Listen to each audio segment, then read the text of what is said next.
আমাদের অনেকেরই জীবনে এরকম অনেক ঘটনা থাকে যেগুলো আমরা চাইলেও বদলাইতে পারি না, বাট সারা জীবন ধরে সেগুলো আমাদের একটা গিল্টি দেয় ভিতরে ভিতরে, যে ইস, আমি যদি সেই সময় এই কাজটা না করতাম তাহলে হয়তো বা আজকে ঘটনাটা কিছু অন্য হতো। বা এমন কারোর সাথে কিছু কনভারসেশন যেটা আমরা চাইছিলাম যে এই কনভারসেশনটা ওই মানুষটার সাথে হোক, কিন্তু সময়ের কারণে বা দুইজনের আন্ডারস্ট্যান্ডিং এর কারণে হয়তো বা কনভারসেশনটা হয় নাই। কিন্তু সারা জীবন ধরে এই আক্ষেপটা, নিজের ভিতরে যে একটা আক্ষেপ থাকে যে ইস, আমি যদি সেই সময় এই কাজটা করতাম তাহলে হয়তো বা আজকে পরিস্থিতিটা অন্য হতো। সো হোয়াট ইফ আমি আপনাকে যদি বলি যে জাপানে এমন একটা ক্যাফে আছে যেটাতে গিয়ে আপনি আপনার পাস্টে, মানে অতীতের কোনো ঘটনাতে ফিরে গিয়ে সেই ঘটনাটা ঠিক করতে পারবেন, তাহলে কেমন হবে? আপনি কি যেতে চাবেন সেই ক্যাফেটাতে গিয়ে আপনার যে সবচেয়ে আক্ষেপের যে ঘটনাটা আছে সেটা আপনি ঠিক করতে চাবেন? তো আজকে আমরা সেই রকমই একটা গল্পের যে বই, সেটা হচ্ছে বিফোর কফি গেটস কোল্ড, এই বইটা নিয়ে কথা বলবো। সো এই বইটা হচ্ছে এই ক্যাফেটা নিয়ে, যে এমন একটা ক্যাফে আছে যেটাতে গিয়ে আপনি একটা নির্দিষ্ট চেয়ারে বসে এক কাপ কফি খেতে খেতে আপনি আপনার অতীতে ফিরে যেতে পারবেন, অ্যান্ড আপনার যে সবচেয়ে আক্ষেপের যে ঘটনাটা আছে সেটা আপনি মানে ঠিক করতে পারবেন। কিন্তু এই ক্যাফের কিছু রুল আছে, যেমন সব বিষয়েরই তো একটা রুল থাকে বা থাকা উচিত। এই ক্যাফেটারও সেরকম একটা রুল আছে, যে ক্যাফেটার 3টা রুল আছে। ফার্স্ট রুল হচ্ছে আপনি সেই মানুষটার সাথেই দেখা করতে পারবেন যে মানুষটা ওই ক্যাফেতে আগে এসেছিল বা এসে একবার কফি খাইছে, সেই মানুষটার সাথে আপনি দেখা করতে পারবেন অতীতে গিয়ে। সেকেন্ড রুলটা হচ্ছে আপনি অতীতে যাই করেন না কেন, অতীতে আপনি এখন প্রেজেন্টে আছেন, প্রেজেন্ট থেকে অতীতে গিয়ে যাই করেন না কেন সেটার কোনো ইফেক্ট প্রেজেন্টে পড়বে না। মানে আপনি প্রেজেন্টে কিছু ঠিক করতে পারবেন না, প্রেজেন্ট প্রেজেন্টের মতোই চলবে। কিন্তু আপনি আপনার যে মনের আক্ষেপটা সেটা পাস্টে গিয়ে মানে ঠিক করতে পারবেন, যে না আমি এই কাজটা করছি, একটা মনের শান্তি একটা পাবেন আর কি। আর থার্ড যে রুলটা হচ্ছে সেটা হচ্ছে আপনি যে কফিটা অর্ডার করবেন সেই কফিটা ঠান্ডা হয়ে যাওয়ার আগেই আপনাকে পাস্ট থেকে ফিরে আসতে হবে। আর যদি না পারেন, আপনি কফিটা ঠান্ডা হয়ে যাওয়ার আগেই যদি ফিরে আসতে না পারেন, তাহলে আপনি পাস্টেই রয়ে যাবেন, আপনি আর প্রেজেন্টে ফিরে আসতে পারবেন। তো আমার মনে হয় এই বইয়ের নামটা হয়তো বা থার্ড রুল থেকে এসেছে, যে বিফোর কফি গেটস কোল্ড, কফিটা ঠান্ডা হয়ে যাওয়ার আগেই আপনাকে ফিরে আসতে হবে। তো এই বইতে 4টা মানুষের 4টা ভিন্ন গল্প বলা আছে, 4জন মানুষের 4টা গল্প নিয়ে এই বইটা, এবং এই 4টা গল্প আপনাকে 4 ধরনের জিনিস শেখাবে। আমাদের ফার্স্ট স্টোরিটা হচ্ছে একটা মেয়ে ফুমিকোকে নিয়ে, বা স্টোরিটার নাম হচ্ছে দ্য লাভার্স। এই লাভার্স হচ্ছে ফুমিকো নামের একজন মেয়ে, যে হচ্ছে আমাদের নর্মাল বা মেয়েদের মতোই হচ্ছে সে তার কেরিয়ার নিয়ে খুবই চিন্তিত। সে জীবনে অনেক কিছু করতে চায়, হচ্ছে তার কেরিয়ার নিয়ে তার সবচেয়ে বড় চিন্তা, যে সে কি জীবনে অনেক বড় কিছু করবে, তাকে অনেক বড় কিছু হতে হবে। সে সবসময় কেরিয়ার ওরিয়েন্টেড সব কিছু আর কি। সো থাকে না, কেরিয়ার ওরিয়েন্টেড হওয়ার পরেও আমাদের কোনো একজন স্পেশাল পার্সনের প্রতি আমাদের একটা সফট কর্নার থাকে তো সবারই। সো এই ভূমিকরও গৌরু নামের একটা ছেলের প্রতি তার খুব সফট কর্নার, মানে একটা সফট কর্নার কাজ করতো এই গৌরু নামের ছেলেটার প্রতি। But the main problem is এই ফমিকো গৌরুকে কখনোই তার ফিলিংস এক্সপ্রেস করতে পারেনি, মানে কখনো গৌরুকে বলতেই পারে নাই যে সে কতটা ভালোবাসে গৌরুকে। আমাদের মানে সবার মতোই আর কি, যে আমরা আমাদের হয়তো কোনো একজনকে ভালো লাগে, বা হয়তো বা ভালো লাগে, বাট আমরা কখনো বলতে পারি না যে তাকে আমরা কতটা ভালোবাসি বা তার জন্য আমাদের ফিলিংস কতটা। হয়তো এই জন্য আমাদের অনেকের সাথে সম্পর্ক হয়ই না, বা জাস্ট এক্সপ্রেস না করার কারণে। তো ফমিকোরও সেম, ফমিকো গরুকে কখনো বলতেই পারে নাই যে সে তাকে কতটা ভালোবাসে। কিন্তু এখন মেইন প্রবলেম হচ্ছে গরু এখন কিছুদিন হলো আমেরিকায় চলে গেছে, এখন আর ভূমিকর সাথে তার কোনো মানে কানেকশন নাই, বা ভূমিকর এখন এমন অবস্থা যে সে গরুকে চাইলেও আর কিছু বলতে পারবে না। সে এই বিষয়টা ভূমিককে অনেক রিগ্রেট দেয় আর কি, যে ইস, আমি যদি বলতে পারতাম।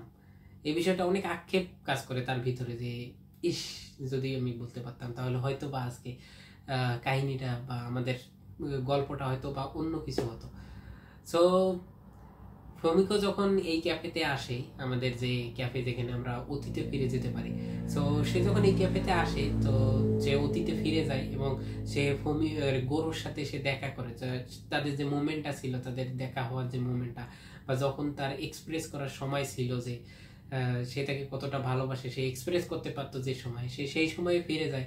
অ্যান্ড গরুকে তার মনের যত কথা আছে, যে যতভাবে বলতে পারতো, সে সব কিছু বলে যে তার জন্য তার ফিলিংস কতটা, সে তাকে কতটা ভালোবাসে, এই সব কিছু সে গরুকে বলে।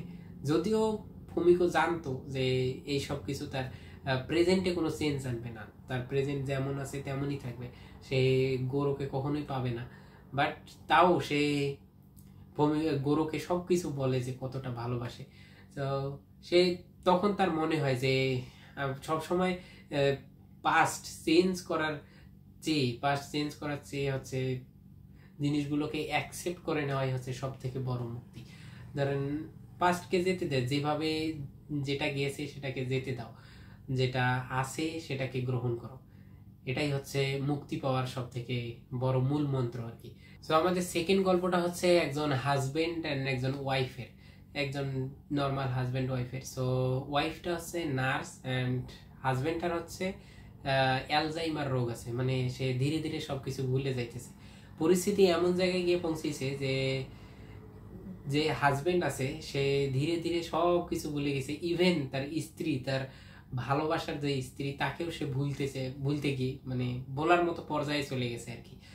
সো এই গল্পের যে মানে নায়িকা বলা চলে, যার হাজবেন্ডের এই অবস্থায় অ্যালজাইমার হয়েছে, সবকিছু ভুলে যাইতেছে, সে হচ্ছে কোতাকে, তার নাম হচ্ছে কোতাকে। সো কোতাকে যখন এই ক্যাফেতে আসে, সে তাদের সেই সময়ে তার হাজবেন্ড ওয়াইফের সেই সময় ফিরে যায় যখন তার হাজবেন্ড তাকে চিনতো আর কি, যখন তার স্মৃতি ছিল তার বিষয়ে, যখন সে সবকিছু মনে রাখছিল।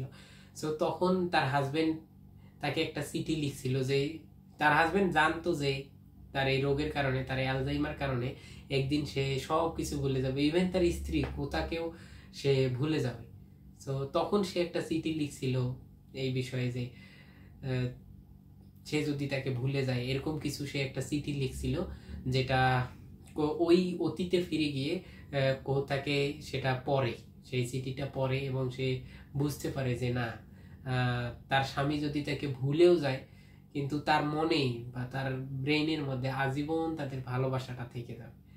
সো সে বুঝতে পারে যে তার স্বামী হয়তো বা তাকে ভুলে যেতে পারে, কিন্তু তাদের ভালোবাসা, তাদের স্মৃতি তার স্বামী কখনোই ভুলবে না। এটাই ছিল আমাদের দ্বিতীয় গল্প। আমাদের থার্ড গল্পটা হচ্ছে দ্য সিস্টার, দুইজন বোনকে নিয়ে। সো দুইজন বোনের, এক বোন হচ্ছে পরিবারের সাথে কথা কাটাকাটি, বা নর্মাল পরিবারে যেমন হয় সেরকম পরিবারে হচ্ছে কথা কাটাকাটি হয়ে সে পরিবার থেকে এখন দূরে থাকে, মানে পরিবারের সাথে তার কোনো সম্পর্ক নেই, এখন সে পুরোপুরি আলাদা জায়গায়, তার নিজের একটা বিজনেস আছে, সে সেটা করে। তো বড় বোনের নাম হচ্ছে কুমি, এবং যে হচ্ছে বাসা থেকে দূরে থাকে, আর ছোট বোনের নাম হচ্ছে হিরোই, যে হচ্ছে তার বড় বোনকে বাসা ফিরে নিয়ে যেতে চায়। সে খুবই চেষ্টা করে যে তার বোন যদি ফিরে আসতো, বাসা ফিরে আসতো। সে ওই ক্যাফেতে যায় এবং তার বোন, তখন তার বোন বেঁচে আছে আর কি। তো তার বোনের সাথে সে তার বোনকে বুঝায় যে বাসা ফিরে চল, বা বাবা মা তোর জন্য এইভাবে টেনশন করে আর কি, তো চল বাসা ফিরে চল, কেন বাসা ফিরে যাস না কেন, এভাবে সে বোঝানোর চেষ্টা করে তার। কিন্তু তার বড় বোন কুমি কোনোভাবেই বোঝার চেষ্টা করে না, তার এক ডিসিশন, সে কখনোই বাসা ফিরে যাবে না। ছোট বোন এটা নিয়ে খুবই আক্ষেপ যে বড় বোন কেন বাসা যায় না। তো এক সময় বড় বোন অ্যাক্সিডেন্ট হয়ে মারা যায়, যে একটা সড়ক দুর্ঘটনায় সে মারা যায়। তো এই ঘটনাটা যে ছোট বোন আছে হিরোই, তাকে খুবই অনুশোচনা দেয় যে ইস, আমি আমার বড় বোনকে ফিরে নিয়ে আসতে পারলাম না বাসা, আমি তাকে কখনো বলতেই পারলাম না যে আমি তাকে কতটা ভালোবাসি। তো এই এই ঘটনাটা তাকে খুবই মানে ভিতরে ভিতরে খুবই আক্ষেপ দেয় আর কি। সো সে ওই ক্যাফেতে যায় এবং অতীতে তাদের দুই বোনের যখন কথোপকথন হচ্ছিল, তখন সে সেই জায়গায় ফিরে যায়, অতীতের সেই জায়গায় ফিরে যায়, অ্যান্ড তার বোনকে বলার চেষ্টা করে যে সে তাকে কতটা ভালোবাসে, তার জন্য তার কতটা সফট একটা অনুভূতি। যে সে কতটা চাইছিল যে তার বড় বোনই কুমি বাড়িতে ফিরে আসুক, কিন্তু সেটা হয় নাই। সে ছোট বোনের এই আক্ষেপটাই এমন জায়গায় পৌঁছে গিয়েছিল যে সে আর বাঁচতেই চাইতেছিল না, যে সে আর বাঁচবে না। কিন্তু সে এই অতীতে ফিরে যাওয়ার পর সে তার বড় বোনের সাথে তার যে ফিলিংস সেটা শেয়ার করার পর সে জীবনে মানে বেঁচে থাকার একটা নতুন উদ্যম ফিরে পায়, এবং সে আবার তার প্রেজেন্ট লাইফের যে ঘটনা বা প্রেজেন্ট লাইফ যেটা সে সে নর্মালি লিড করতে শুরু করে আর কি। সো এটাই ছিল থার্ড গল্প। অ্যান্ড লাস্ট আর একটা গল্প আছে, সেটা হচ্ছে মাকে নিয়ে আর কি। একজন মা যার ছোট থেকেই হচ্ছে হৃদরোগের প্রবলেম থাকে, যে হচ্ছে প্রেগনেন্ট হওয়ার পর ডাক্তার তাকে বলে যে আপনার সন্তান জন্ম নেওয়ার পর আপনি হয়তোবা আপনি আর বেঁচে থাকবেন না, হয়তোবা আপনার হৃদরোগের কারণে আপনি সন্তান জন্ম দেওয়ার সাথে সাথে মারা যাবেন। সেই ঘটনাটা সেই মাকে অনেক মানে কষ্ট দেয় যে আমি আমার সন্তানকেই দেখতে পাবো না জন্মের পর। সো সেই এই ঘটনাটা নিয়ে খুবই আক্ষেপ বোধ করে যে ইস, আমি যদি দেখতে পারতাম যে আমার সন্তান কেমন আছে বা বড় হয়ে কেমন হবে আমার সন্তান, বা আমার চলে যাওয়ার পর আমার হাজবেন্ড আমার সন্তানকে কিভাবে অ্যাকসেপ্ট করবে বা তা কিভাবে থাকবে, এটা নিয়ে খুব দুশ্চিন্তা করে সেই মা। তো সে সেই ক্যাফেতে আসে এবং অতীতে ফিরে যায়, মানে সে অতীতে যায় না, সে যায় হচ্ছে ভবিষ্যতে। তো সেই মা ভবিষ্যতে গিয়ে দেখার চেষ্টা করে যে তার যে ছেলে বা মেয়ে আছে, তার সন্তান তার বাবার সাথে কেমন আছে বা বড় হয়ে সে কিভাবে আছে। তো সে দেখতে পায় যে সেই মা, তিনি দেখতে পান যে তার সন্তান তার বাবার সাথে খুবই ভালো আছে, এবং তার বাবা তাকে খুবই প্রাণবন্ত রেখেছে বা তাদের সম্পর্ক অনেক ভালো। তার বাবা তাকে অনেক ভালোভাবে লালন পালন করতেছে আর কি। ছেলেটা অনেক, ছেলে বা মেয়ে যেই হোক, সে অনেক সুখে আছে আর কি। তো এটা দেখার পর মাটার মানে মনটা অনেক ভালো লাগে যে না, যাক আমার সন্তান ভালো আছে। এটা দেখেই সে ও মানে ফিউচার থেকে প্রেজেন্টে ফিরে আসে আর কি। And that's the ইন্ড for story. So এই চারটা গল্প জাস্ট সময় পিছনে ফিরে যাওয়ার গল্প বা সময় থেকে এগিয়ে যাওয়ার গল্প না।